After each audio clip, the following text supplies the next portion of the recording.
So nice to see you again, Mary, Patrick, Old, then the Virginia, okay, Isabel, Annie Sophie, okay, all from Kalachakra Center. Okay, and Martin. Okay, nice to see you again, all of you, see you again, and then those of others who also joined. This is a great joy for all of us to be together. And Venerable Elizabeth, thank you so much for kindly organizing this and for giving all of us the opportunity, including myself, all of us the opportunity to learn this, to learn the Śhālistamba Sūtra, the Rice Sutra Seedling, which is so precious for us to awaken from the seed of ignorance. Okay, the Venerable Elizabeth Jimbala is translating simultaneously or what? Simultaneous? Okay, thank you. So I'm glad. So now the Venerable Elizabeth how do we do the initial prayers in English, or in English is fine?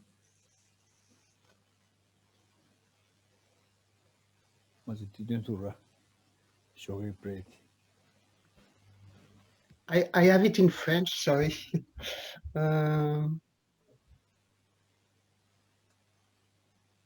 Okay, so we do it in English, and then the Jimbala will translate or do it in the French together simultaneously.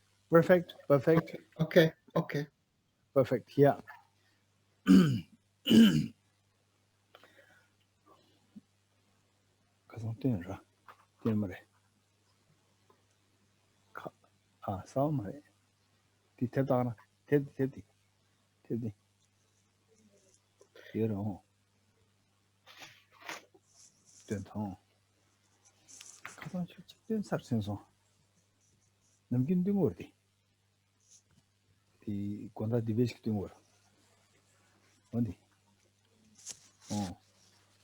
Okay.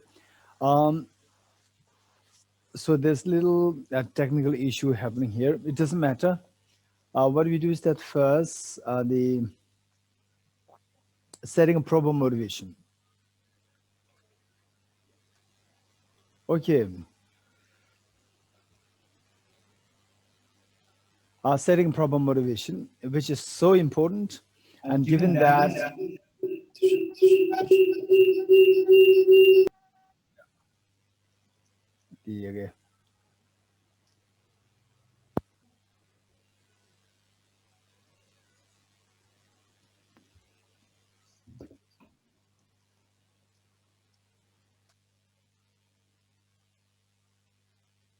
as a setting a proper motivation, given that this is a very important text we're studying, and the purpose is to say reap a greater meaning, deeper meaning, extract a deeper meaning out of our life. So therefore, the setting proper motivation, the great Tibetan masters, they talk about the need for two the activities, one in the beginning and one at the end. In the beginning, setting a proper motivation, and at the end, dedicating the virtues properly. So these two things, if we miss, then what we do becomes very mechanical, and the benefit is going to be much less. So with this in mind, to make it a point that what we do is of great meaning, not only for this life, but also to take this to the next life. So setting proper motivation and dedicating the virtues properly becomes very crucial. So with this in mind, with this in mind, we'll try to screen the prayers in English, and those in those listening in French, you will according to what Venerable Jimbala is advising you. Okay, the text there. Yeah. Okay, so the setting proper motivation consists of three things, and the first of all, visualize the refuge field. Visualize Buddha Shakyamuni, His Holiness the Dalai Lama, and all the Buddhas and Bodhisattvas around, two of them, and they are there just in the space in front of you, so loving, caring, and embracing. And you, just by seeing them and seeing them so loving, caring, embracing you, you are just lost in tears. You become so emotional. You become so moved. The way the child sees her mother after so many years of not meeting, longing to meet the mother, and today meeting. This is such the momentous time.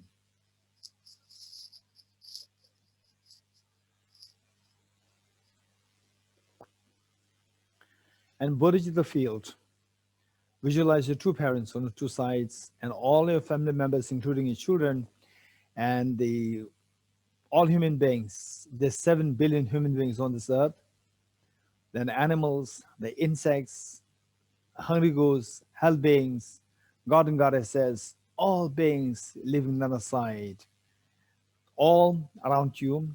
And imagine that you are leading this prayer, the class, and all beings are joining you. And everyone so happily joins you in this journey of extracting a greatest meaning out of life today.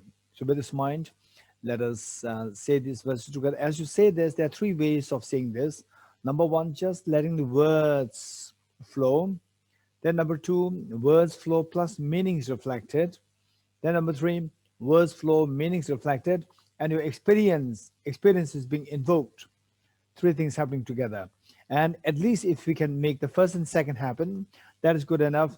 And those of us who have been practicing bodhicitta, wisdom of emptiness, the four seals, and so forth, then of course you can also invoke the experience. Otherwise, those of us who are not really involved in the extensive practices of these after extensive learning, and then we can't expect to have the experience invoked right away. But as long as we can have the number two, where the meanings flow, that's good enough. This will serve as a seed for awakening, activating this and these experiences soon in the near future.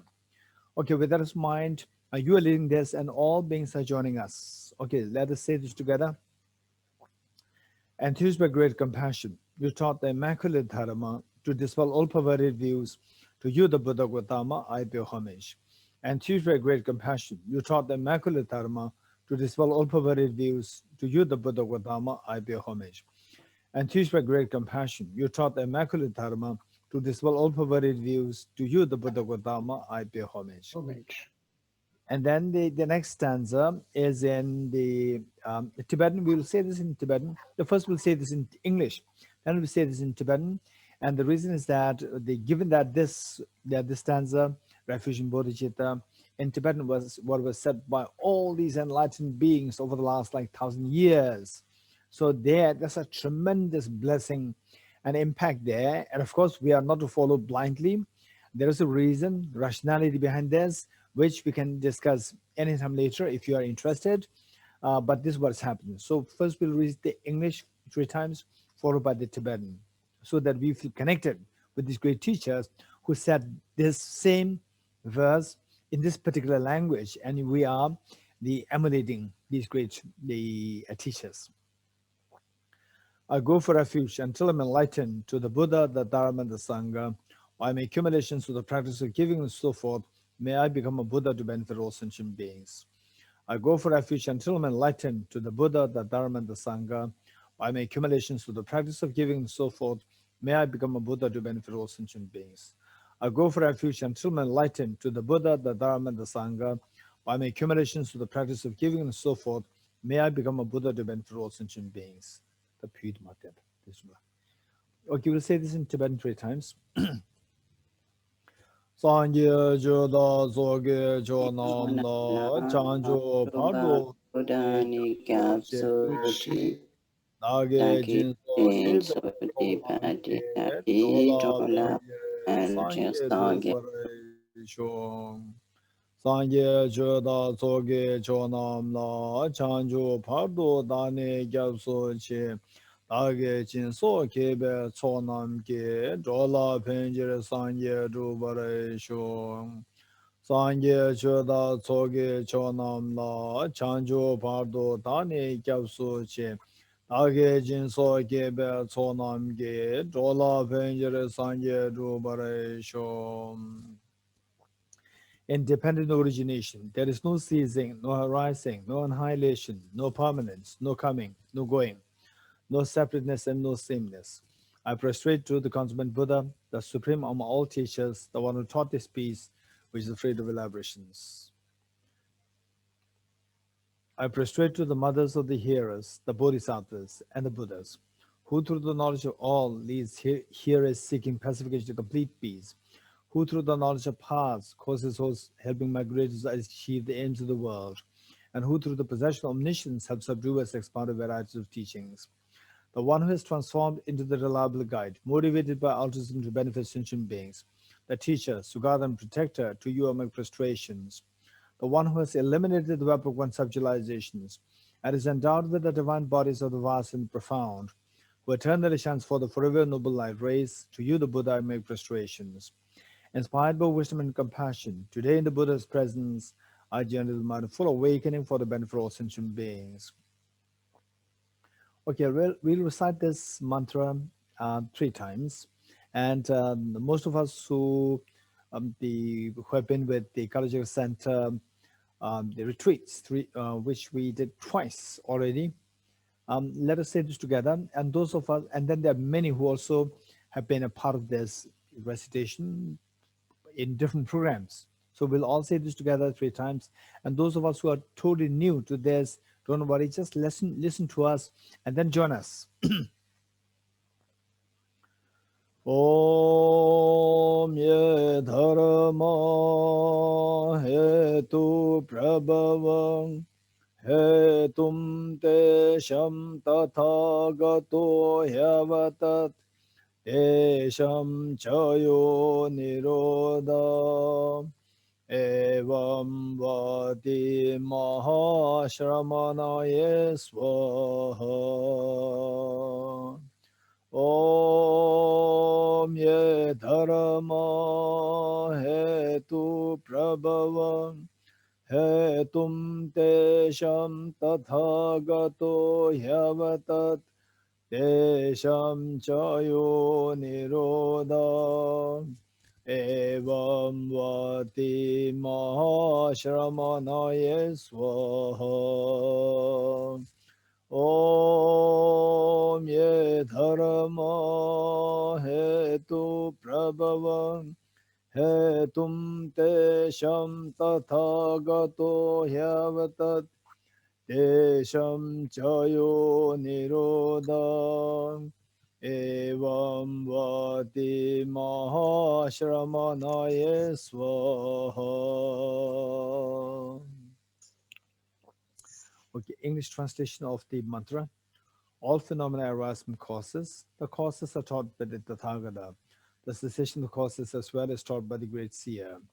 Profound, peaceful, elaboration free, clear light, and non composite. Such is the nectar light Dharma I've discovered. Finding no one who can fathom this teaching, in silence I'll return to the woods. Beyond utterance, thought, and expression is the perfection of wisdom, which is unborn, unceased, and has the nature of space. It is the object of apprehension of self realized wisdom. To you, the mother of the Buddhas of the 3 times of the obeisance. All, all composite things are impermanent. All contaminated things are the nature of suffering.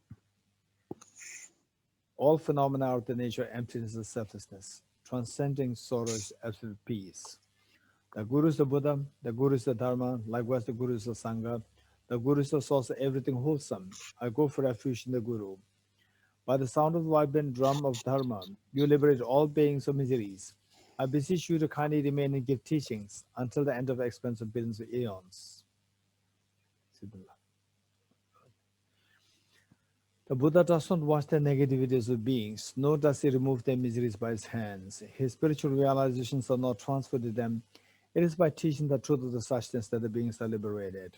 With folded hands, I beseech the Buddhas of all directions to shine the light of Dharma for all bewildered miseries gloom.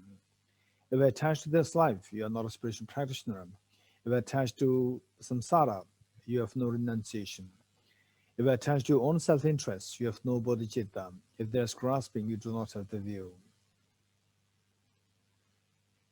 Okay, let's recite the Heart Sutra mantra.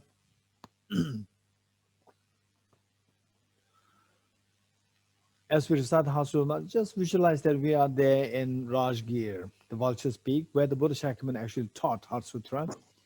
And with this mind, just visualize that the Buddha Shakyamuni is exhorting us thus: don't remain in the fears of samsara. Come towards the ultimate happiness. Awaken the seed of Buddha nature within you. And you hearing this melodious voice of the compassionate Buddha Shakyamuni, you then proclaim this to all your dear sentient beings, including your parents, your children, and everyone. So with this, then everyone is so inspired to see that, okay, there's a way out of these miseries that we confront with. And they so happily join you in this journey of cleansing your mind of the mental defilements. Okay, with this mind, you are leading this, and everybody is so happily joining you. Deyata Om Gate Gate Paragate Parasamgate Bodhiswaha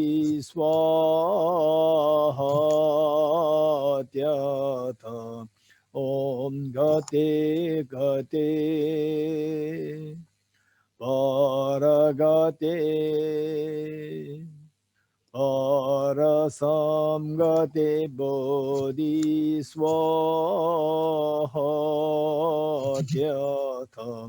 Om Gate Gate Paragate Parasamgate Bodhiswaha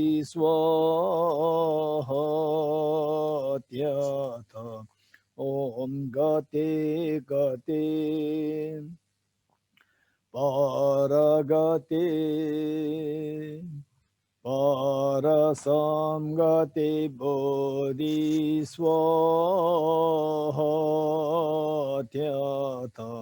Om Gate Gate Paragate Parasamgate Bodhiswaha.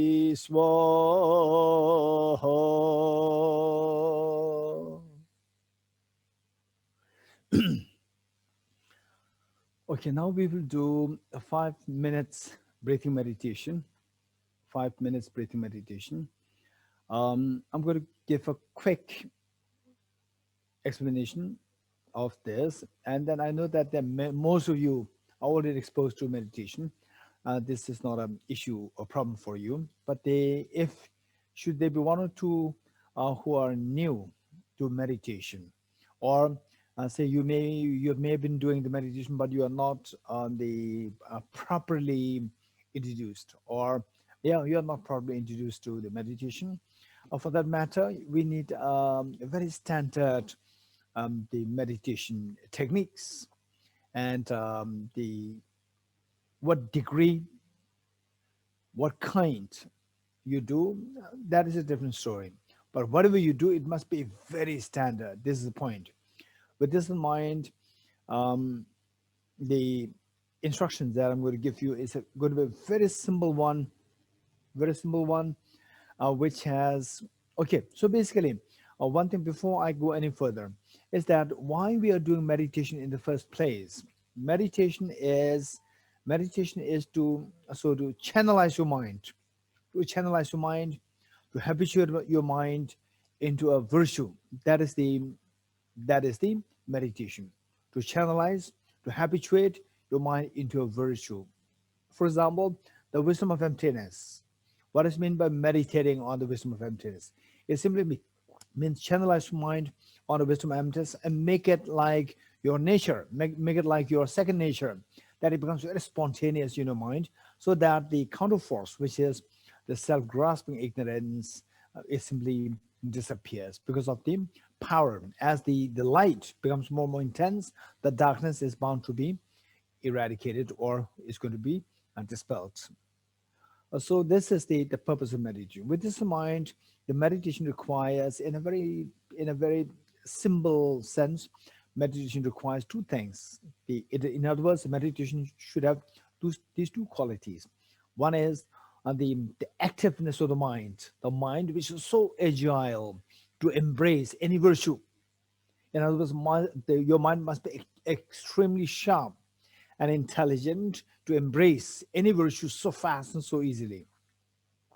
And then what we're going to study from the Śhālistamba Sūtra, the Rice Sutra, we'll come to realize that this is indeed, it requires a lot of intelligence and a lot of, say, the sharpness of your mind, one.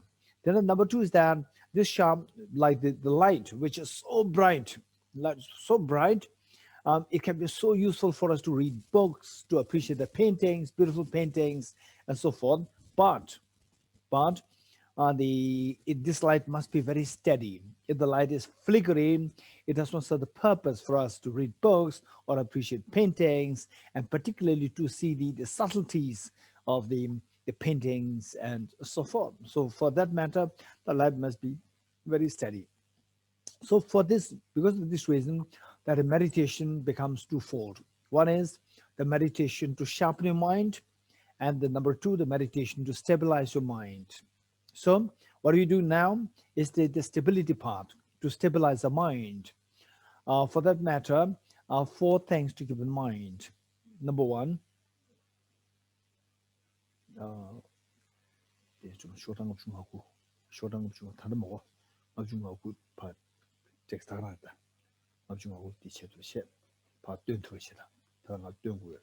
okay, I'm talking Tibetan, giving instruction. For after this, I like one particular passage to be shown on the screen for us as an intro to the main teaching. So the 4 points. One is the body posture. These are so important. Body posture. Number two is focal point. Focal point meaning what you are going to meditate on. Then number three is identifying the errors or the mistakes of meditation. Number four is applying the remedies to overcome the errors. So these 4 points must not be missed. And whatever meditation that you're doing, whether you're doing Tibetan Buddhist meditation or the Chinese Buddhist meditation or Theravada meditation, or say the Sufi meditation or Hindu meditation, Jain meditation, Christian meditation, or the Jew meditation or Baha'i meditation, or say the Zoroastrianism meditation, whatever meditation that you are doing, if these 4 things are missing, no doubt all teachers from their different traditions, they will all say that this is not a healthy meditation. So whatever meditation that you're doing, make it a point that you have these 4 points intact. The body posture is so important. The body, your physical body, that is related to the physiology. Your physiology is related to the breathing, and the breathing is related to the energy inside your body, and the energy inside your body determines the freshness, alertness of your mind. So these are all how everything is connected to each other. So the body posture plays a very important role. And then when you become extremely expert in meditation, then the posture will not make as much difference, because you can tackle the subtle energy directly without having to go through the body posture. So initially the body posture plays a very important. For that matter, one, the cross-legged position. If you can, this is advisable, but if you cannot, don't force yourself. Whatever position is also fine. You can sit on the chair, you can sit in whatever the position which is comfortable to you, particularly people who have a knee problem, backache problem, so forth. Make it a point that you sit in the most comfortable position. One. Whereas if you don't have any problem, like knee problem, back problem, then it is advisable to sit at the, okay, you can sit on the sofa, chair, whatever, but advisable that the sofa, see, the mattress should not be too soft. The mattress should not be too hard. It should not be too soft. It should not be too hard. So this mattress plays a very important role to sustain you for a longer period of meditation. Okay. So the cross-legged position, which means the left foot on your right leg and your right foot on your left leg.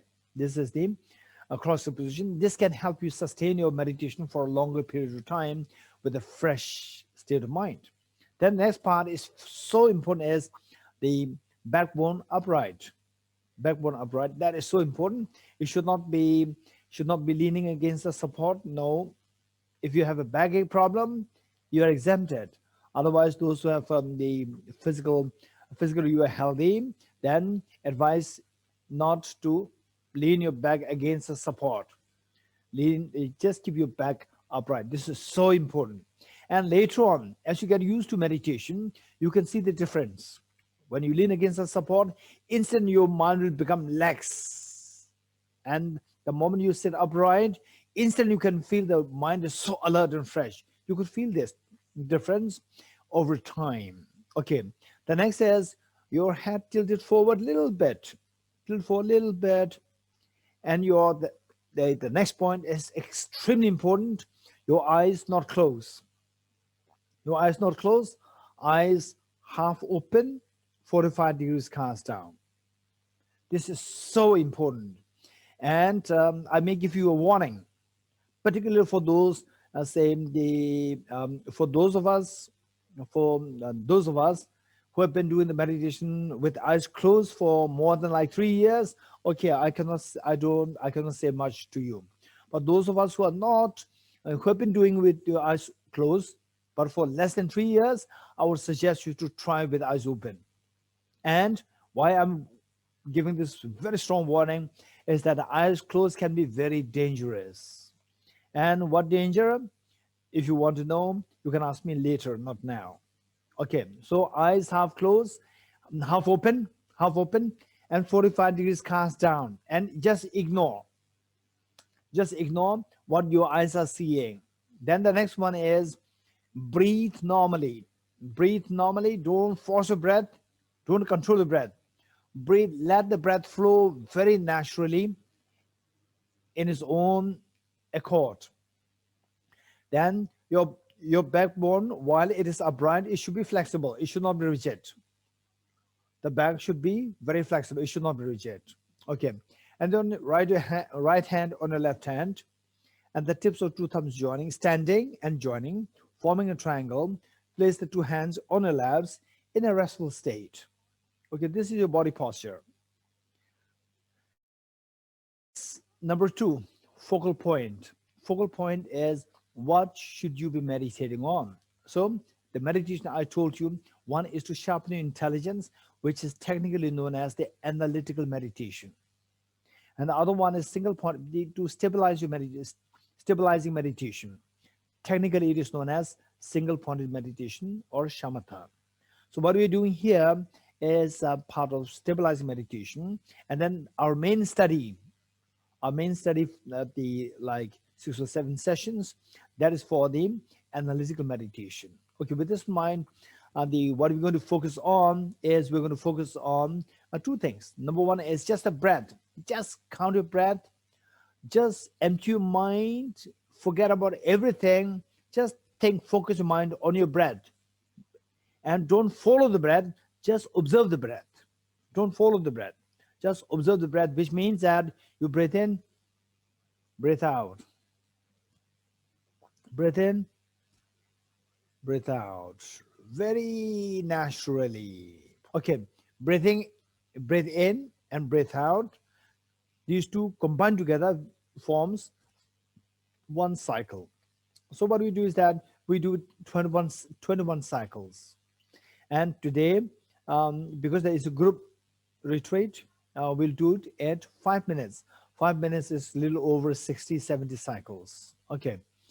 And those of us who can, you can then add to this focal point, you can add a very tiny dot, tiny white dot, which is like 1 mm or 2 mm in diameter between the nose and the upper lip. Just visualize that tiny dot between the nose and upper lip. While counting your breath, you simultaneously focus on this tiny dot between your nose and the upper lip, and then do this meditation. In other words, it is multitasking. And for some of you who might try this for like 1 week and you may not succeed, and this you cannot visualize when you count the breath, visualization disappears. When the visualization is there, you counting the breath, you just stopped. Okay, if this is a problem, you can just focus on the counting the breath. Forget about this visualization. Okay, this is the focal point. Number 3, identifying the errors of meditation. What mistakes can we make, or can we make when you do the meditation? There are two major mistakes. One is the inactivity of the mind, and the other one is the overactivity of the mind. These are the two mistakes that we can potentially make. The first, the inactivity of the mind, is known as mental laxity or lethargy. And the overactivity of the mind is known as mental excitement, mental scattering, mental excitement. And should these two things happen, we must stop them. For that matter, we should be vigilant of whether or not your mind is the tilting towards any of these two errors. Okay. Number 4, should your mind be driven by one of these two problems? No need to freak, no need to worry. Just go for number 4. Number 4 is applying the remedies to overcome the errors. Remedies. And the remedy is twofold. One is introspection, and the other one is mindfulness. So today in this world, we see that the mindfulness meditation becoming very popular. Everybody talking about mindfulness, mindfulness, mindfulness. So what exactly is mindfulness? People oftentimes they mix up the two things, mindfulness and introspection. They mix up the two things. In actuality, they should be split into two. One is introspection, and the other one is mindfulness. If you split this into two, then you become crystal clear in your the practice. It becomes very efficient in your practice. What is introspection? Introspection is keeping an eye on your mind to see what your mind is doing, whether your mind is sleeping or whether mind is chasing after being distracted towards other objects, or your mind is seriously meditating. So you have to check. So this mind which keeps an eye on your own mind, what your mind is doing, that is known as introspection. It is like a vigilance. So it is like, say you have a pet dog and you have lost a pet dog. Once you lose the pet dog, what will you do? First, you will not think of tying the dog with the rope. There's no dog there. So first you have to check where the dog is. You have to go look for the dog. This is vigilance. This is introspection. This is introspection. Once you find the dog, then the job of the introspection is done. So the next job is the job of the rope. Tie the dog with the rope and bring it back home and tie it to the pillar at your home. Likewise, when you see that your mind is already distracted somewhere, or the mind is falling sleepy or dizzy, then bring the mind, tie the mind with the mindfulness, bring it back to the intended object. That is the breath or the white dots. So this is mindfulness. In other words, the introspection is to check, to inquire, to keep an eye, to be vigilant, to see what your mind is doing. And the mindfulness is once you're aware that your mind is distracted or mind is, say, the sleepy, then you bring the mind back to the intended object of the meditation. So the mindfulness is like the rope, and the introspection is like a spy to see what your mind is doing. Okay, ready? The 5 minutes.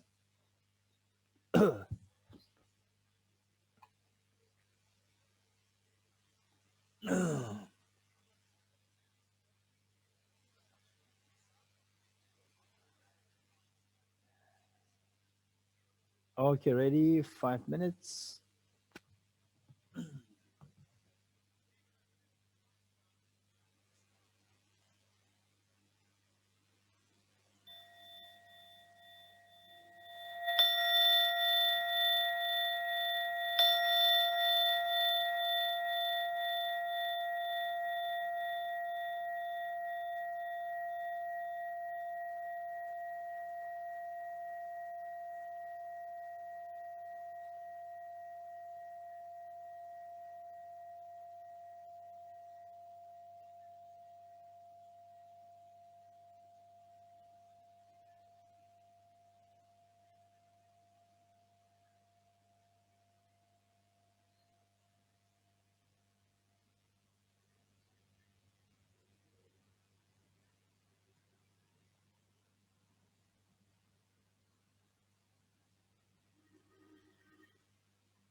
The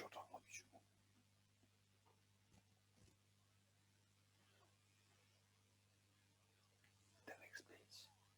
Next page now. What?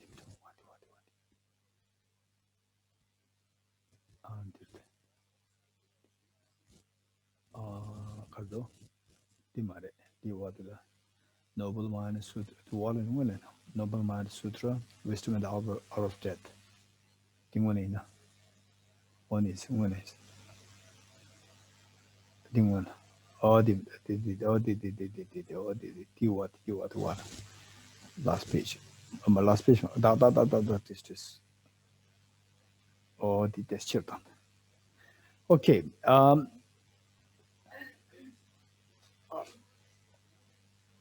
This sutra, the shoe last empty. Oh, the Buddha was asked as to how should a bodhisattva act at the time when he or she is nearing death. How should the bodhisattva act? So the response the Buddha gave is as follows. The Blessed One meaning the Buddha then spoke the following verses. Since all phenomena are naturally pure, one should cultivate the clear understanding that there are no entities. In other words, everything's like a dream. There's nothing really there as objective reality. Everything's like a dream. So because everything's like a dream, you come out of the dream, you will see there's nothing there as entities to hold on to. So this is the understanding that one needs to have. So this is advice to all of us. Of course, this is to a very advanced bodhisattvas, but this advice given to us as well. The point is that each one of us, we have the capacity to become bodhisattvas or to become Buddhas. And to become a Buddha, first it should be preceded by being a bodhisattva. In other words, we all have the capacity to become bodhisattva. So given that this is who we are, we have to, these are the instructions given to us as well, advice given to us. So we need to have the understanding that everything is like a dream. But how? This is something we have to learn from now, number one. Number two, it says, since all phenomena are connected with the enlightened mind meaning bodhicitta, the desire, the aspiration to become Buddha for the benefit of all sentient beings, one should cultivate the clear understanding of great compassion. So one should have a sense of greater compassion, because great compassion is a fabric of the bodhicitta. In the first place, compassion is the fabric of all the teachings of the Buddha. And then the great compassion is the fabric of bodhicitta. So we must live in the spirit of bodhicitta, which means that we say, even as ordinary people as we are, we try to practice compassion. We try to practice, learn about great compassion, and then practice compassion to the best we can. This is number two. And for that matter, we see that at home, begin at home. The way the Buddha, where the great teachers said that the charity begins at home. And at home, be kind towards your husband, towards your wife, towards your children, towards your parents, and towards your brothers, sisters at home. From there, then you expand it. Otherwise, oftentimes what we do is that even our people, the people following, who are being so impressed or who are being following the Buddha's teachings, the teachings becoming, they turn towards Buddhism, and then they put so much effort in Dharma. At the same time, they forget they're near the family. They forget their near family. They being so unkind towards them, and sometimes the families, they don't know what is Dharma. So therefore, they may treat you as very normal. And then you say that, what you don't understand what I'm doing, you're wasting my time. So this is a little, we should be a little careful that finally it is like severing your compassion. So make it a point that our life we dedicate this life, or we live this life in the spirit of compassion, and then gradually move towards great compassion. The next.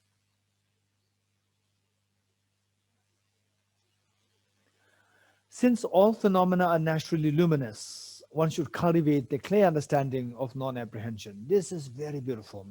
So this is something so precious concept, and the same. It is like, say, the justice in the dream. The dreaming mind manifests in the form of everything that you are experiencing, that you are seeing in the dream, that you're hearing, that you are smelling, that you are sensing in the dream. It's just a dreaming mind. Dreaming, everything that you have in a dream, that the radiance of one's own mind.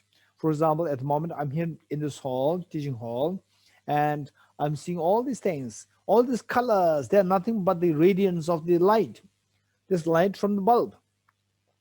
So from the object, from the walls, the paintings, then the prayer flags, there's no color on its own. All these colors, they are the manifestation. Say this light, say this light throws 7 different colors to these objects, and these objects, they reflect one particular the color, or two combination, 2 colors, 3 colors, and so forth. And then this is how we see the light. They see the different colors of these objects. So these are the radiance of these, and this light, this bulb. Likewise, everything that we see in the dream, they are the radiance of one's own dreaming mind. Now, what we are seeing now, these are all the radiance of one's own mind. This is known as the luminosity of the mind. Your mind is so luminous, and that mind is what you see around as the things are they like the colors and shapes and beautiful places, unattractive places. Everything you are seeing is just the radiance of one's mind. And if you tackle this mind nicely, then you will see everything beautiful. Whereas if you cannot tackle it nicely, then you ever see everything is going wrong everywhere.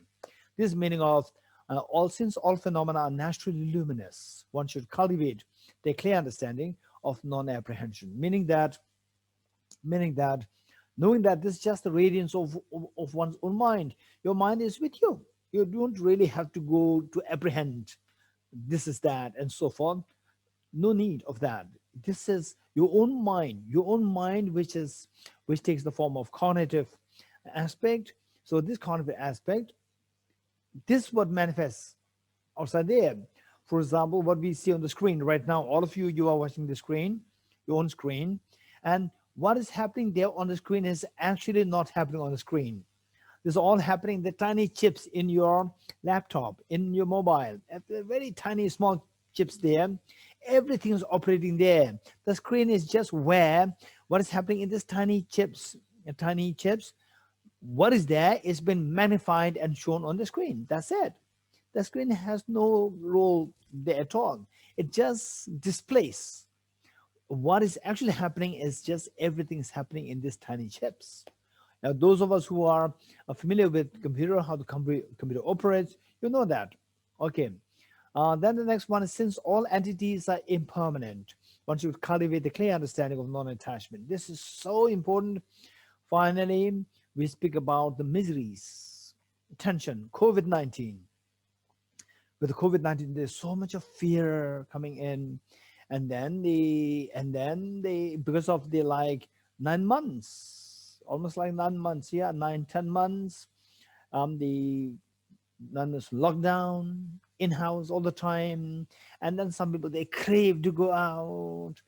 And then finally, when you see people going out like this, going to a restaurant and so forth, and then you feel, okay, now I'll not become sick, because I've been in COVID, the middle of COVID for the last 9 months, and I didn't become sick, so I'll go. And then everybody started to take for granted that nothing will happen to them. And then suddenly you come to realize that, 2 people in my building, they tested positive, and another person, another place tested positive, and then again the fear comes. Okay, so this is where these fears and all these things, if you think very carefully, as long as we are in a, let's say, to give an example, as long as we are in the tiger's den, there's no freedom. Anytime the tiger can come and eat us up. This is a reality. So there is then let's say there's a huge tiger den, and then one time your mother comes, give you chocolate, you are temporarily happy, but the tiger can come anytime. The tiger of the death can come anytime and steal a life. This is reality. So therefore, and when you actually confront with this impermanence of the dead, then you feel shock, and it's so excruciatingly painful. But whereas if you're aware that I'm in the tiger's den and I should look for ways and means by which to come out of the tiger's den altogether, that is a wise person. So for that matter, we should always aware that I'm in tiger's den. The impermanence of death is always there. So for that matter, it says, since all entities are impermanent, it's all phenomena, or the composite phenomena, the impermanent, one should cultivate the clear understanding of non-attachment. Say, okay, I'm about to grab at this flower, and I know that this is impermanent. Is impermanent, then the attachment to the flower diminishes. Okay, and since all entities are impermanent, one should cultivate the clear understanding of non-attachment. And this is, say, I would highly recommend all of us to study Pramana Vartika chapter 2, Acharya Dharmakirti's text, Pramana Vartika chapter 2. There he just went into great detail how to see the real dharma in the most sensible, rational way. So this is something that we have to study, Acharya Dharmakirti's text. So there, Acharya Dharmakirti was, what he presented was all very rational, nothing to do with the blind faith and so forth. So what he said is that, say, if I ask you, where are we? Are we in nirvana or we are in samsara? We all say that we are in samsara. What do you mean by samsara? Look at this body. Look at this body. I say, these two hands, like when I was 7 years old, these hands were so cute, so beautiful, so cute. Now, no more cute. It's like the hands of the 53 years old man, right? It's no more cute.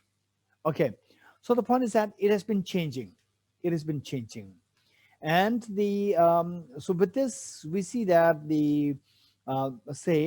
we see that, look at the body, and then it can hit with illness and aging, death, the pain of losing near and dear ones, the fear of having to live in coronavirus, COVID-19. So all these, we are in such a place. This is what is known as samsara. And say people around you, some of them are so kind, some of them are really not kind.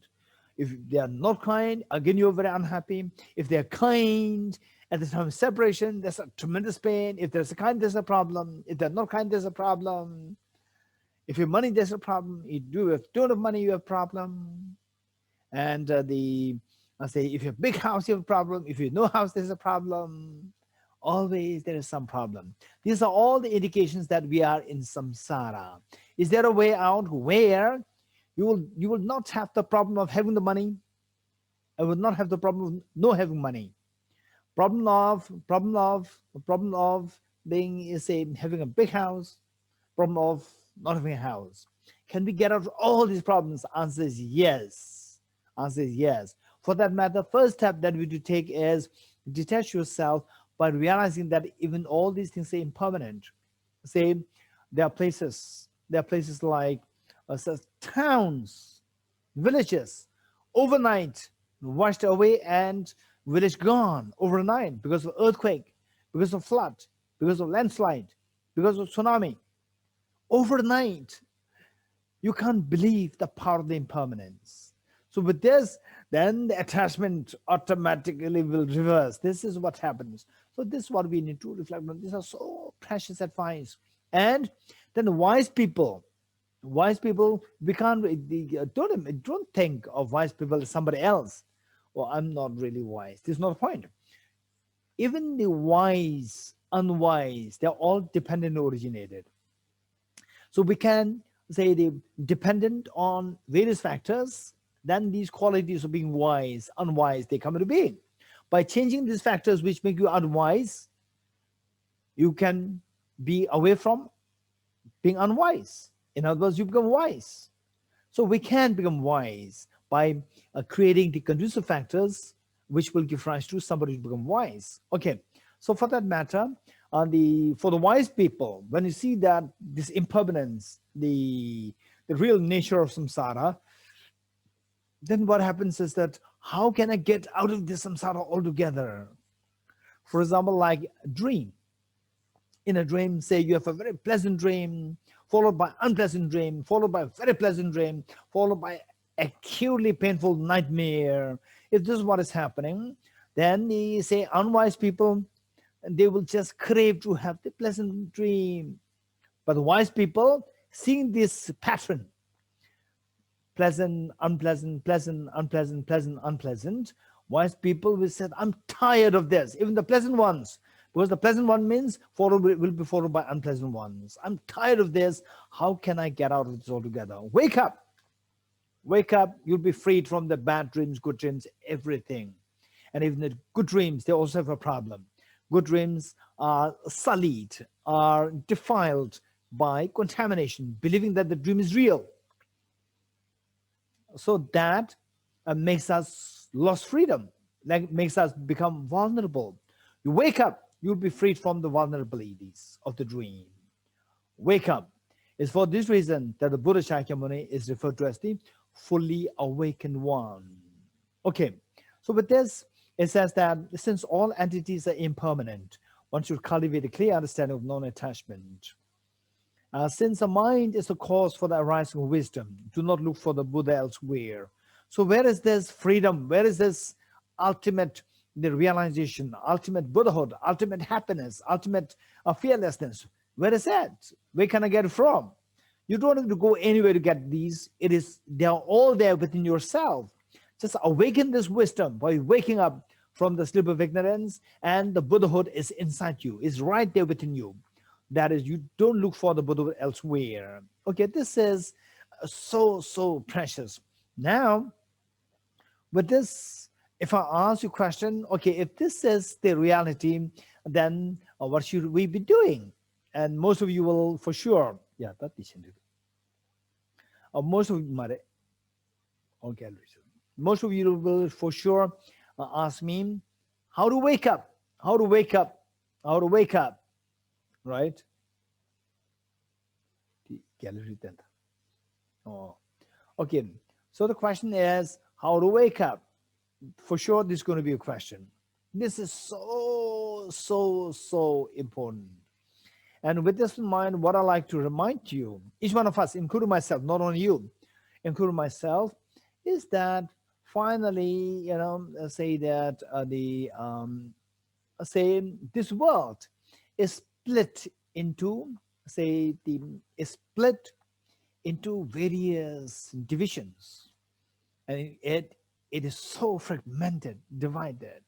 Finally, the point is that let us all keep in mind that let us all keep in mind that day one I was born, day one you are born, day one you are born. What were you seeking? Were you seeking to become a Buddhist, Christian, or philosopher, or engineer, so forth? No. You cry for the mother's milk. You cry that somebody picks you up. This is what you do. In other words, you're crying to get rid of your miseries, and you're crying to embrace happiness. This is who you are. This is your reality. And the philosophy, isms, this all came later. So let us be wise. Let us be wise that finally, if you ask yourself, what's the purpose of my life? Right? Say, first, Just think of what were you when you were, say, the day one, you're born on this earth. Who are you? And what was your aspiration then?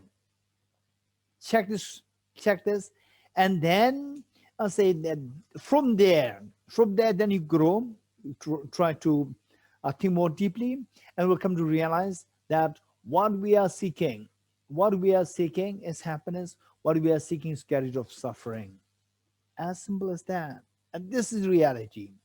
And many of the people, for example, who turn towards any form of spirituality, so they come there with some aspiration. I have some problem. If there's a way by which you can help me out of my problem, this is how we go into the spirituality, right? So with this in mind, on the just see that whatever you do, finally, you should be kind to yourself. This is so important. Be kind to yourself. Then number two, be wisely kind to yourself. These two should be our agenda. Whatever belief, whatever ethnicity, whichever nation, whatever gender, these two should be agenda. Just see, and you don't follow me blindly. Just see whether you agree with this. It makes sense to you. If it makes sense, then go accordingly. Okay, one is be kind to yourself. Be kind to yourself means do those things which actually, say, do make sure that you give yourself the happiness. Make sure that you take you away from suffering and miseries and the fears. This should be our agenda. The number two is be wisely kind to yourself. How can I do this? How can I do this? Right? Do those things which will actually take you away from some suffering. Do those things which will actually increase your happiness. So the first one is the resultant state, and the second one is the means, the causal state, causal. So if you want the happiness derives from virtues, embrace virtues. And if you don't want suffering derives from the non-virtues, abandon non-virtues. As simple as that. But the next question is, okay, that's very simple.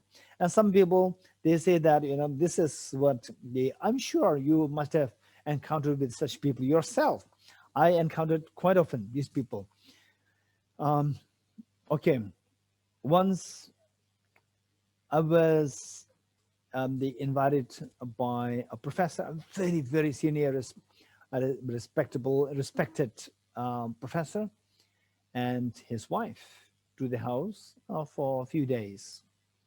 And I was there sitting on the dining table. We were having lunch together, and while having lunch, we entered into some discussions. And then I started to talk about the compassion, next life, and so forth. And the lady, the wife of the professor, said that no, next life I'll not come. I'm fed up with samsara. I'll not come again. Wow, that's amazing. If it is that easy, that, okay, I'm fed up with samsara, right? Okay, I'll not come again. That's amazing, right? So the point is that in the dream, it is like saying that, okay, I'm fed up with the dream, right? That itself is dream, right? I'm fed up with dream now. Okay, I don't want to dream. I don't want to dream. That itself is dream. You are surrendering to the dream. While you are saying that I'm fed up with the dream, you are saying this is the dream itself. Actually, you're not saying anything. You are lying in your bed, sleeping. You are not actively saying that I'm fed up with the dream. You're getting it? So this is not. So the wise people, again, they will think of, okay, so I'm really fed up with samsara. Like, for example, say, okay, everything is so, for the last like 20 years, some of you must be in your 20s. Is there anybody who's less than 20? Pooja, are you less than 20? No? Okay, anybody who's less than 20? Okay, no.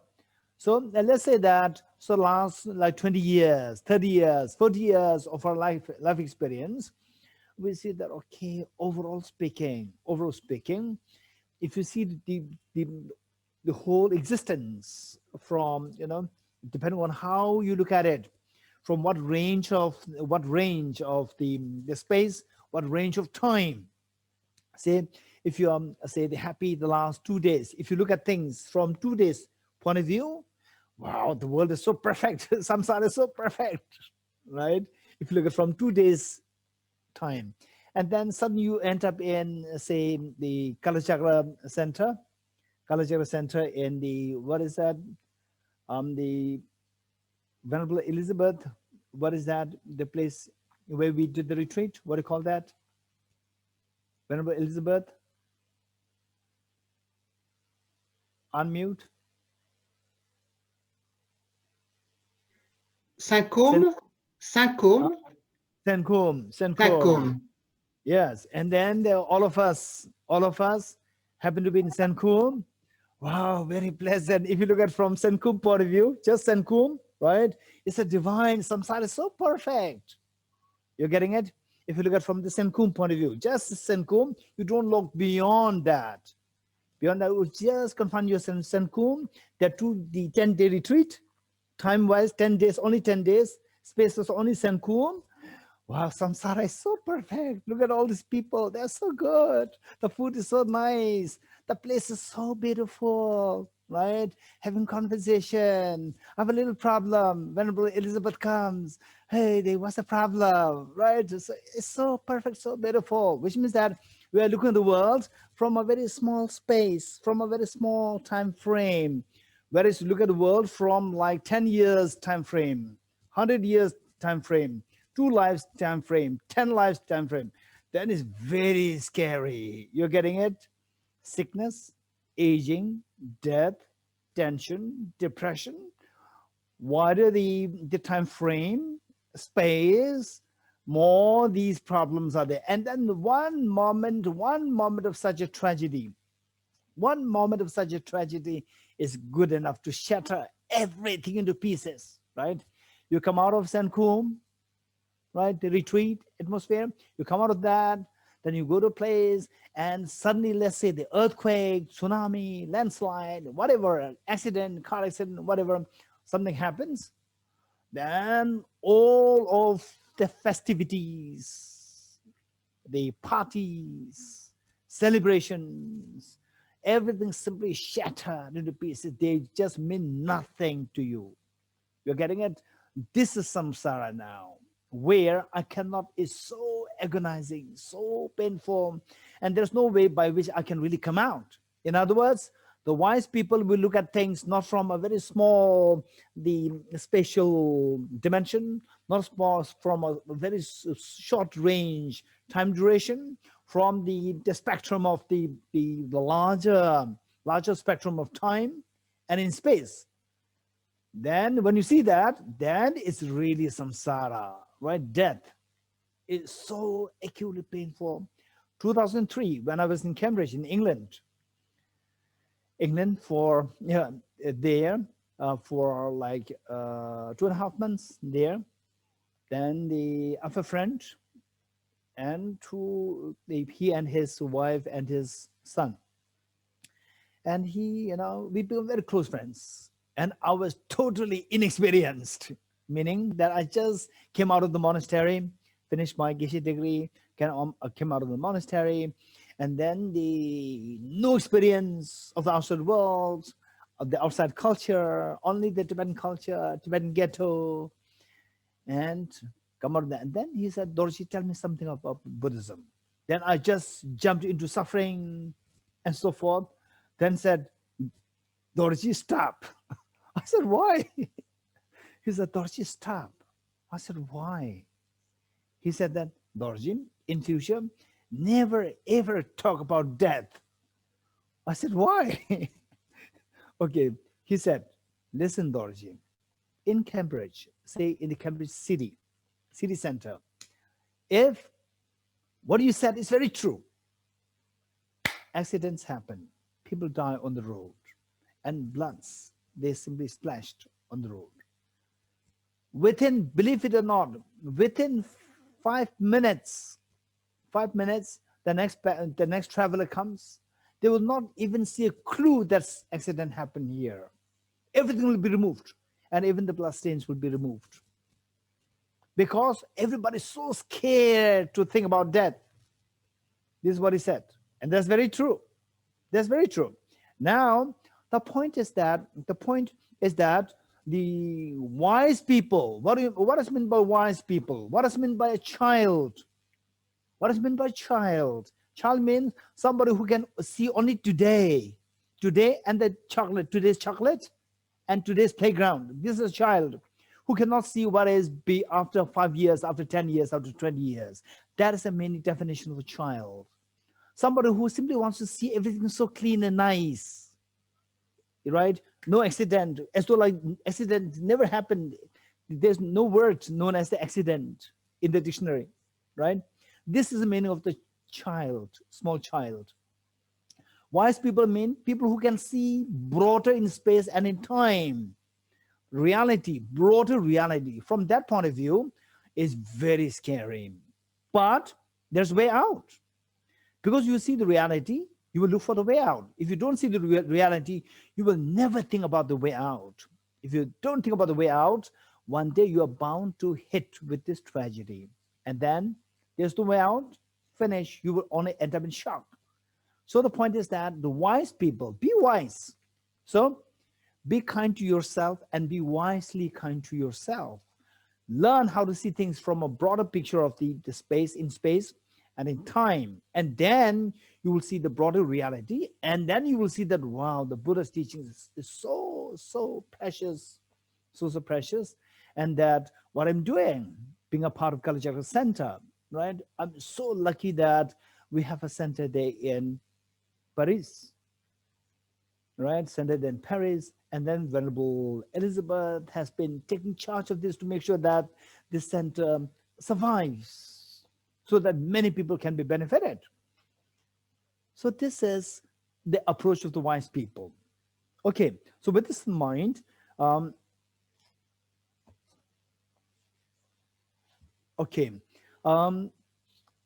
us turn to the sutra, Noble Mahayana Sutra, the Rice Seedling.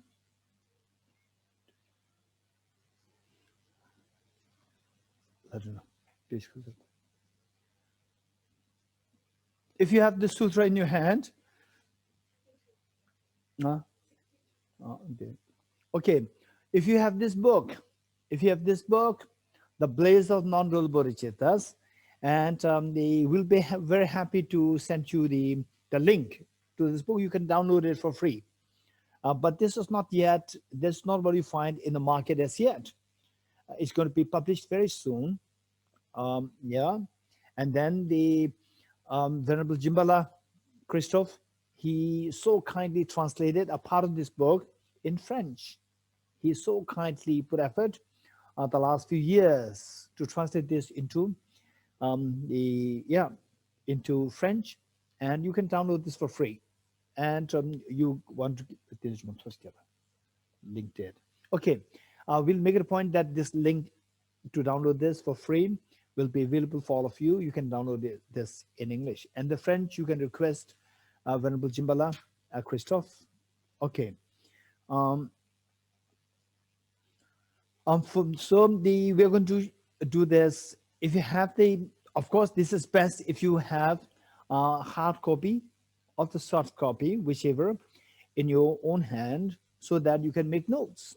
This is some of the things are a little technical. As you go down, it becomes more and more technical, yet very precious. So you can make notes on these. Okay. First, let me just begin this text, the Noble Mahayana Sutra, Rice Seedling. Śhālistamba Nama Mahayana Sutra. Papa Salujangba Shechawa Teba Chimito. Homage to all Buddhas and Bodhisattvas. Okay, this may be interesting for all of us, and that the Buddhist teachings, we see that in terms of the content matter is primarily three. So the way I told you earlier, that the Buddhist teachings, they are found to help us to say reorganize our mind. Because the Buddha said in Dhammapada, Dharmapad, that the mind, all phenomena are the nature of the mind, and the mind is the chief and precedes them all. If with impure mind one acts or speaks, the miseries will follow, like cart following the ox. And then the Buddha followed. The Buddha, they continued. All phenomena are the nature of the mind. The mind is the chief and precedes them all. If with the pure mind one acts or speaks, happiness follow like a shadow following the person. So with this in mind, finally it is our mind. So it is like the diamond, you know. We are not really to underestimate ourselves, and oftentimes it's very sad that people, they underestimate themselves, their potentials, and then when something goes wrong, and for some people we can understand that something goes wrong just back to back things go wrong, as well the whole world seems so gloomy, hopeless, and but no, this is not reality. This is not reality. We have this mind, and this mind is like a solid diamond, solid diamond. But the diamond doesn't mean that the superficial appearance is nice. For example, the same diamond can be crafted, can be, say, sculptured in the form of a demon statue, and the same diamond can be sculptured in the form of a Buddha statue or Jesus Christ statue. So anybody who sees the Jesus Christ statue or the Buddha statue, you feel so happy. You like just to grab at it, even though it is not a diamond, even it's the ordinary metal, you like to grab it. Even if it's a clay, you like to grab at it. But if there's the statue of the demon, you don't want to get it. But the material is diamond. Let us not forget this. The material is diamond. Likewise, our mind, however unruly our mind is, the material is diamond like Buddha nature. This material is so precious. Just try to reorganize it, and the diamond comes out. Diamond becomes manifest. The gold when mixed with the mud, you don't see the gold there. Just reorganize what you have there, removing the dirt, and reorganize it, and the gold manifests. It glows. Likewise, our mind will glow, no matter how unruly you see yourself as, how hopeless you see yourself to be like. But the real nature of your mind is so pure. That is a reality. We must gain conviction in this reality. With this reality, then we have to explore. And don't expect, let us not be too unrealistic. Let us not be too ambitious to say that, okay, now I realize that there's a gold, a diamond there. How can I do it? Oh, meditate on emptiness and bodhicitta. Yes, I meditated for like 1 week. Then nothing happens, right? This is to say the nobler the goal, more the time taking. Let us not forget this. Nobler the goal, the more the time taking. And the noblest of the goal is to get the maximum happiness and to get rid of, to make yourself the totally fearless in nature. For these 2 points, for these two reasons, and these two will for sure take the maximum time. We can't expect to be too ambitious and too impatient that I meditated on emptiness for 1 week and nothing happens. I meditated on bodhicitta for 1 week and nothing happens. No, this is the underestimating the power and the potential of bodhicitta and a wisdom of emptiness. Okay, with this in mind, what I'm saying is that we have to reorganize our mind so that it can be, this diamond, the material is so precious, Buddha nature, it can be seen in the light of where all the defilements, mental stains can be removed, and the gold inside will start to glow. So for that matter, they are basically what this morning I talked about, the 2 kinds of meditation. One is analytical meditation, and the other one is single-pointed meditation. And I say these two meditations, the Buddha taught in what is known as what is known as the 3 higher trainings. 3 higher trainings. The training in Shila, or the morality number 1, the training in morality, the training in meditation, and the training in wisdom. training in morality, training in the meditation or the meditative concentration, and third, the training in the wisdom, three. And these three, the first two can be combined together. And I'll tell you why I'm combining these two. First two, which is the morality and the training samadhi or the single point of meditation. These two we can combine together. And the third one, separate. So if you could remember what we discussed during the meditation, finally we have to remove the darkness of our mind, darkness of the ignorance. And how to remove this darkness of the ignorance? It is only through the light of the wisdom. And this light of the wisdom should have two qualities. One is that it should have the brightness. Number two is that it should have the quality of the steadiness. And the brightness, out of the three trainings that we are talking about, morality, samadhi or meditative concentration, and number three, the wisdom. So the number three is meant to awaken the brightness of the wisdom. Then number one and number two combined together is to create the stability of the mind. Okay, now you may be wondering, let's say how number one and number two. Number one is the practice of the morality. Number two is the practice of the samadhi. How these two are related to, how these two combine together to bring about the stability to the mind. Okay, this I like to share with you here.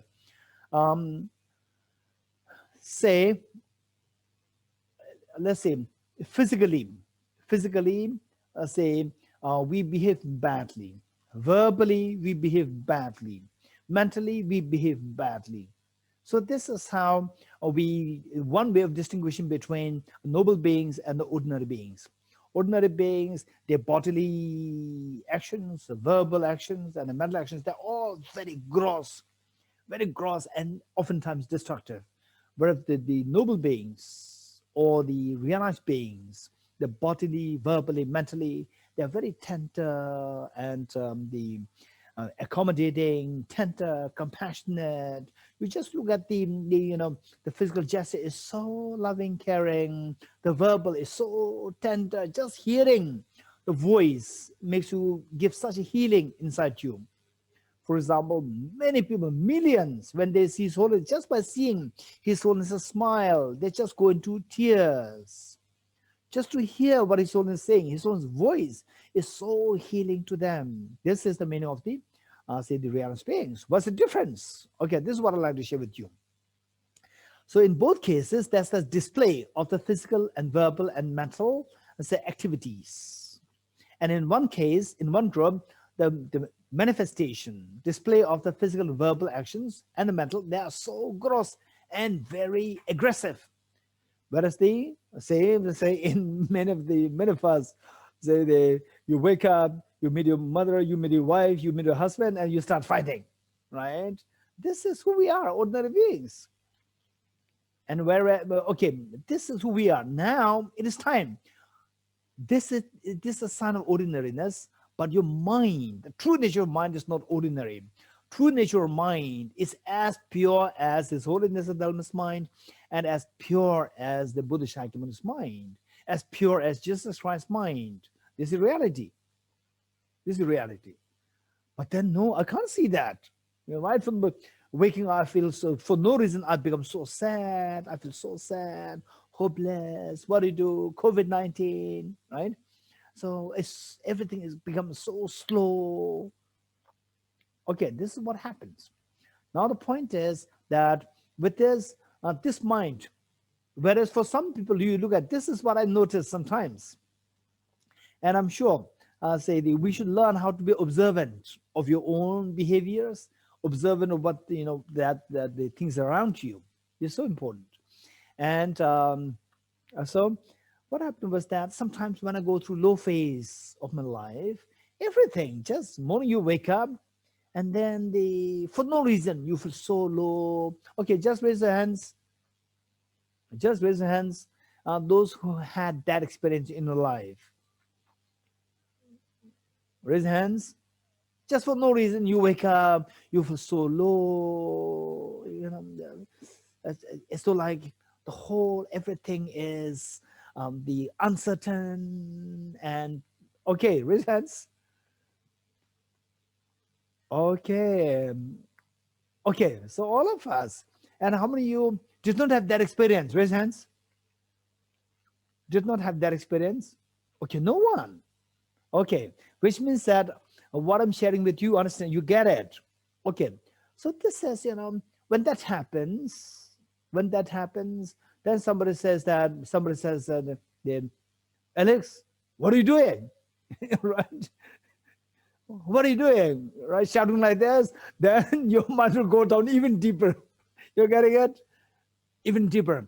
And somebody says, Alex, wow, you look so bright today. What did you do? Right? You made my day. Just look at you. I feel so, say, elated. I'm so happy. Alex, what did you do? Tell me the secret. Actually, you're going through low phase, but the other person to make you very, uplifted says that, wow, you made my day. Right? Isn't you feel uplifted? You're getting it? This is how the mind reacts according to the environment. So what I'm saying is that this mind, and for us as of now, this mind behaves in like a very small child, right? You give a chocolate, it simply smiles. Snatch away the chocolate, simply cries. This is how vulnerable, how weak, how like a small child is a mind. Now with this, we need training. And this is not because of the true nature of mind. Your true nature of the mind does not behave like this, which means that something else is making your mind to behave like this. What is that? This is what we call as the adventitious stains, adventitious mental stains, which are not the true nature of mind. You remove this, then the mind will behave in a very decent, very confident, calm, compassionate, no matter what situation you are in, your mind will behave like how the Buddha's mind behaved, where even a mad elephant comes to the Buddha. The moment the mad elephant feels the Buddha's love and affection, the mad elephant gets subdued. You're getting it? They could feel it. Okay, this is what we can make a mind to become one like. So with this mind needs training to remove the mental dirt. What kind of training? To make a body, special mind behave nicely. And tell me, which is more easier to be controlled, physical negative actions or the verbal negative actions? For example, like hitting or verbally attacking somebody. Which is the easier to be controlled? Anybody? Raise hands. Very quick. Okay, Smitaji. Physical is easier to Yes, control. physical is easier to be controlled, right? Say you start with the first first punch, finish, you will enter with the prison, right? Even if the other person later on, whatever the person did to you, but the first you hit, physical. So some people, they're very smart. They're very smart. They fight verbally as though like the next person is going to be killed right there, but he never touches the other person. You're getting it because he knows the law, right? So what I'm saying is that physical is much easier to be controlled as compared to the verbal. Now, verbal and your mental, which is easier to be controlled, right? What a stupid thing! you stupid person, and mentally, you stupid person. Which is easier to be controlled? Very quick, anybody? Raise hands. Okay, Pooja. Verbal is easier to control. Verbal is easier to be controlled, right? Okay. Someday, okay, say particularly towards your mother is fine. Towards your mother, verbal and mental, these two are equally so fast. But towards a neighbor, right? Verbal is, you have to be mindful. Otherwise, you can attract the beating from the other person. So you should be careful of your tongue. You should be careful of your mouth. What do you say? You should be very careful. But mentally, right? The person says, you're stupid. Mentally, all day is so fast. You're stupid. It's already there, right? You don't need any preparation, right? You don't have to meditate. Okay, the Venerable Elizabeth, the Alexei told me that I'm stupid. Shall I become angry? Then Venerable Elizabeth said, okay, yeah, sometimes yes. Okay, then I'll meditate. And then I become more and more angry. Does it happen like this? Or I don't need any preparation. I don't need any meditation. It's so spontaneous. It's so spontaneous. You're getting it? This is how mind behaves. So controlling the mind, controlling the physical and verbal is easier as compared to control the mind, right? And sometimes you say something, and then they say later on, okay, so I have nothing to tell you. You said this, that I'm a stupid person, that I am, that I did the crime. You said it, right? I'll take you to court. I'll sue you. Yeah, I said it, but I did not mean it, right? So it's so spontaneous. It came out. Yeah, you don't even think of saying this. You don't plan to say this. It automatically came out. You're getting it? So this is the spontaneity of the words. And what dictated these words to come out? Anybody? What made these words come out? Anybody? Anybody raise hands? What made these words come out? Huh? Okay, Laura. Your mind. Yes, your mind. Your mind, the coordination between your mind and the words. Your words and the mind, this was so fast, so effective, right? With the virtues, the coordination between the mind and the words is so least effective with the virtues. Non-virtues is the coordination so effective, right? Mind thinks and the words come out so fast.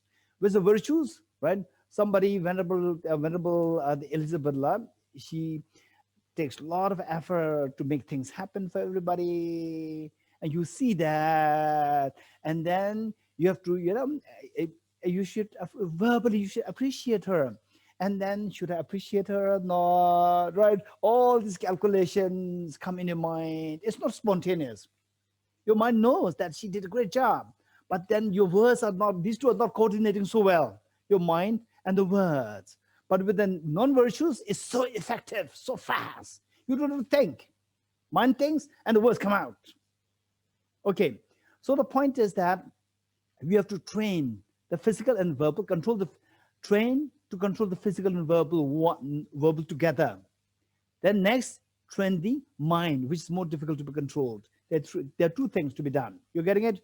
So training the physical and the verbal actions, that forms what is known as the training in morality. Then training in the mind to control the mental activity is known as the training in samadhi, training in meditative concentration.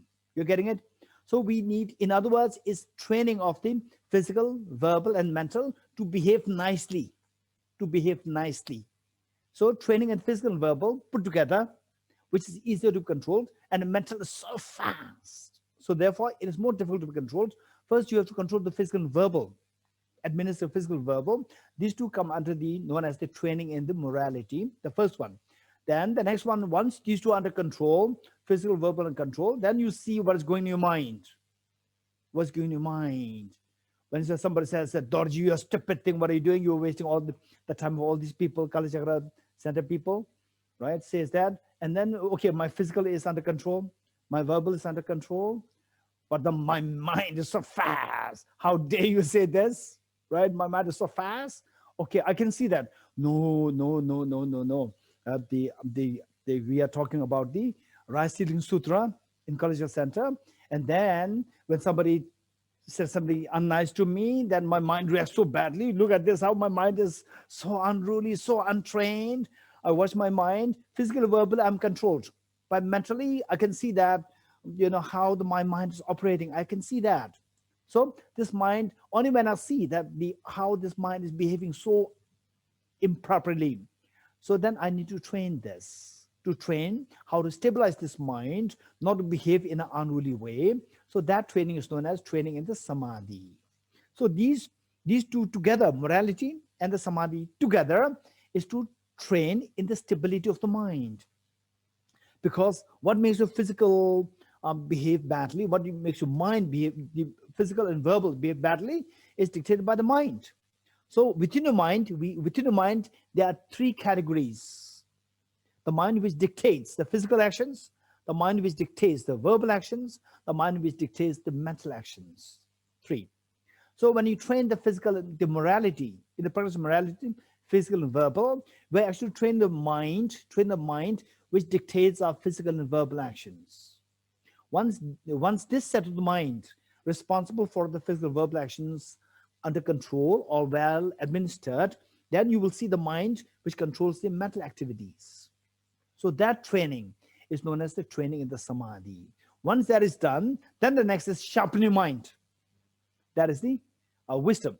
Then number 3, training in the wisdom. Okay, with this the point is that we see that all teachings of the Buddha somehow can be subsumed under these 3 categories. Teaching on the morality to control your physical and verbal actions, teaching of the samadhi to control your mental activities, the teaching on the wisdom to sharpen your intelligence, to broaden your intelligence. All teachings of Buddha can be subsumed under these 3 categories. Okay, now, say the Buddha's teachings, like the teachings that you find later compiled, these teachings, sutras, what we call sutras.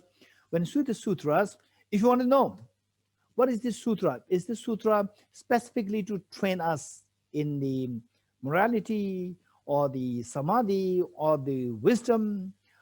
You can check it from the first line of the homage. First line of the homage. The first line of the homage. So what it says here is, homage to all Buddhas and Bodhisattvas. Homage to all Buddhas and Bodhisattvas. Just by reading, this is a sutra. What we're reading is a sutra. As I said earlier, all the teachings of the Buddhas can be subsumed under these 3 categories. Teaching primarily to teach, to train in the morality, to train in the samadhi or meditative concentration, and to train in the wisdom. So if you want to know that this sutra belongs to which category, right, in terms of the contents of the text, you just read the homage, the line of the homage. This will tell us what this sutra is all about. And this homage is it comes from the Tibetan translators.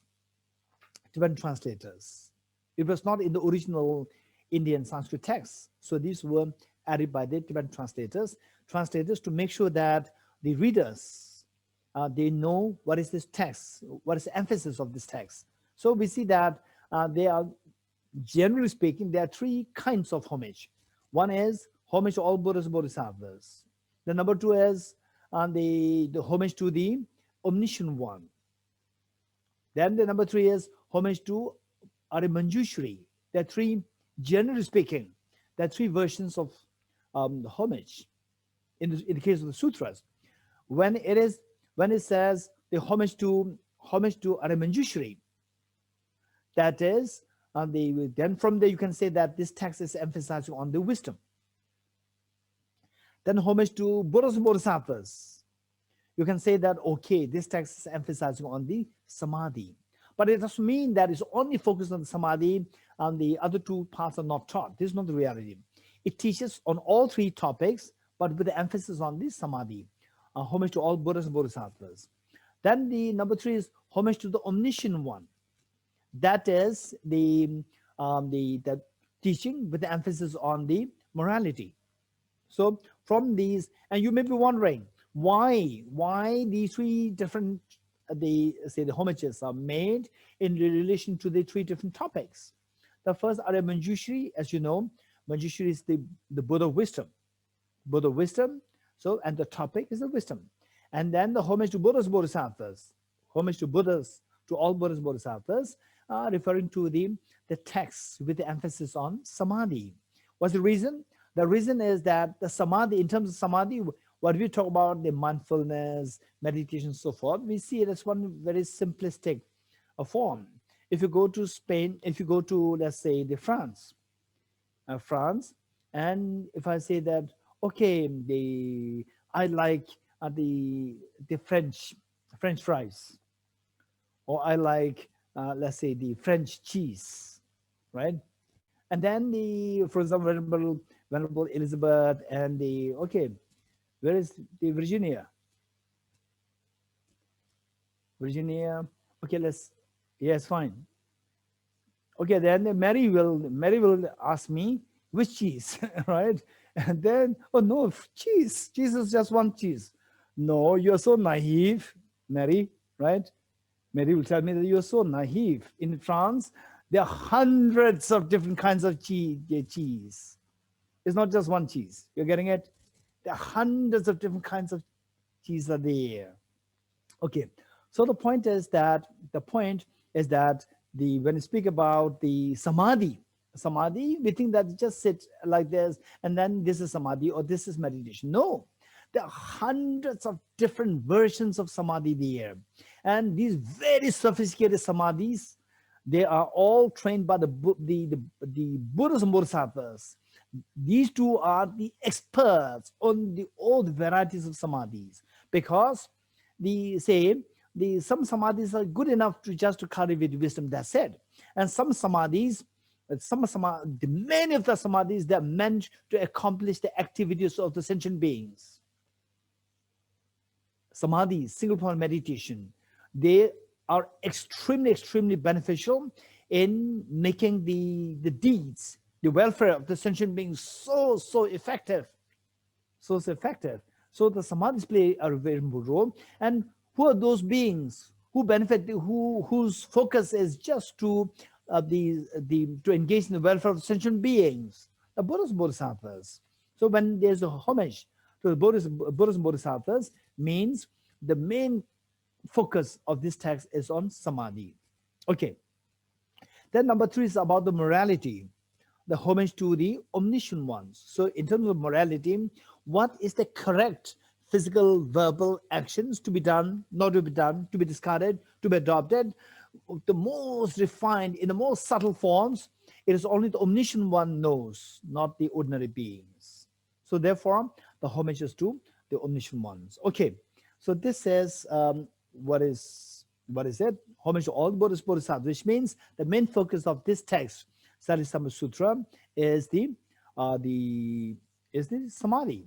But let us not forget that samadhi does not preclude, does not exclude the teaching on the wisdom, does not exclude the teaching on the morality.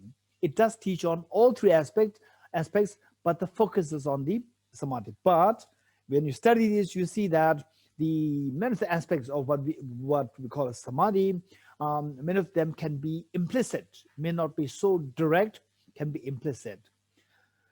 Okay, so we'll just quickly read this, the first, the passage. Thus have I heard at one time. Thus have I heard at one time.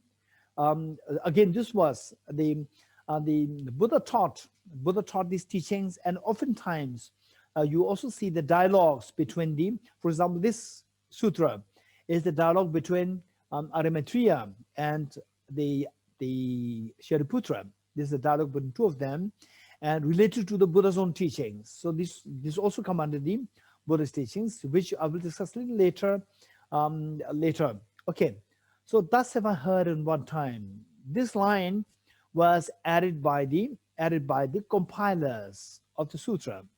So Buddha taught the sutra, and then later on the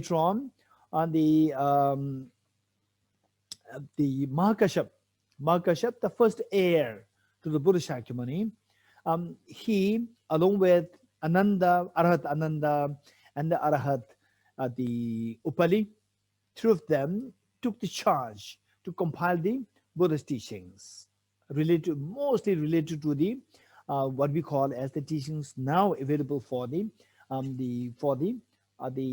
personal liberation seekers. And then the teachings related, Mahayana teachings like the Śhālistamba Sūtra, they were compiled mostly by the Bodhisattvas, the 10th level Bodhisattvas.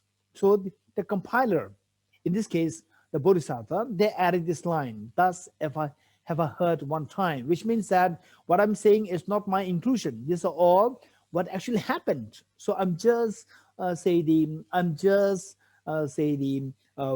them, or I'm bringing them in the form, in a verbatim form, word-to-word form. I'm not adding anything. I'm not deleting anything. This is what I've seen. This is what I've heard of the Buddha Shakyamuni in the discourse. Okay, this is the point. Thus have I heard at one time. The Bhagavan means the Buddha. The Buddha was reciting on Vulture Peak mountain in Rajgir. So this Vulture Peak mountain where the Buddha taught the Heart Sutra. In fact, this is the place where the Buddha taught many teachings. Buddha gave many teachings, and I'm sure I would highly, highly recommend people actually paying the visit to this holy site and to recite Heart Sutra, to recite the Śhālistamba Sūtra there, and then take the Aspen Bodhisattva vow. That would be extremely, extremely the precious for us. Okay, the Bhagavan was reciting on Vulture Peak Mountain in Rajgriha with the last Sangha of 1,250 bhikshus, meaning the monks, fully ordained monks, and with a great many Bodhisattva Mahasattvas. At that time, Venerable Shariputra went to the place frequented by the Bodhisattva Mahasattva, Maitreya. After they had exchanged courtesies upon meeting each other, they both sat down on a flat rock. Okay, so what happened was the Buddha was presiding over the congregation, and then all the venerable monks and the bodhisattvas, they were all there. Okay, they were all there, and then it was more like, say the very open and the very casual congregation. And then Shariputra they turned towards Maitreya, and they, with the, of course, Maitreya 10 level, 10 Bhumi Bodhisattva on the 10 level, where anyway the future Buddha, the Maitreya referred to as the future Buddha, and highly respected. And Shariputra, also Arahat, he went there with exchange of the courtesies. Then both of them sat down. Then Shariputra started conversation related to what the Buddha taught one morning.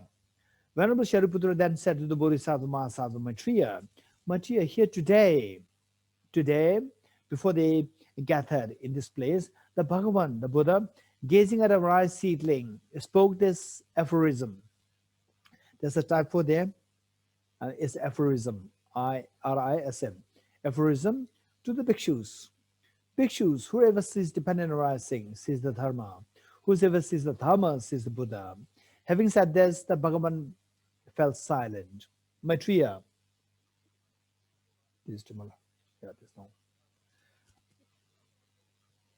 Maitreya,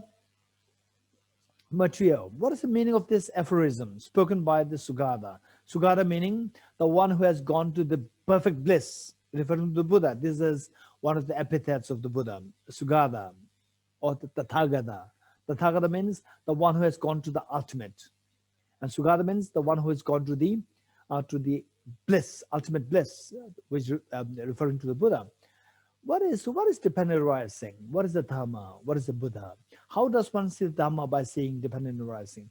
How does one see the Buddha by seeing the Dhamma? Okay, these are the questions asked by Shariputra to the Maitreya. And these questions we will do again in the second session. And I'll stop here for one or two questions if you have. Okay, one or two questions if you have, raise your hands.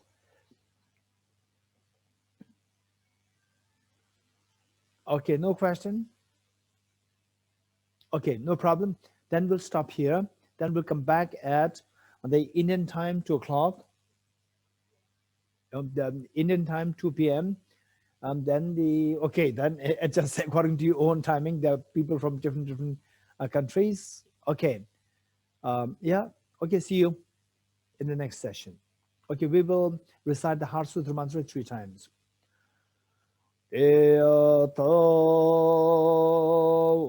om gate gate paragate parasamgate bodhi swahatyata om gate gate paragate parasamgate bodhi swahatyata om gate Gate Gate Paragate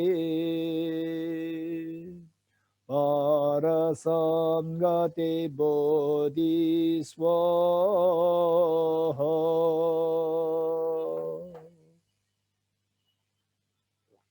Okay, see you again the second session.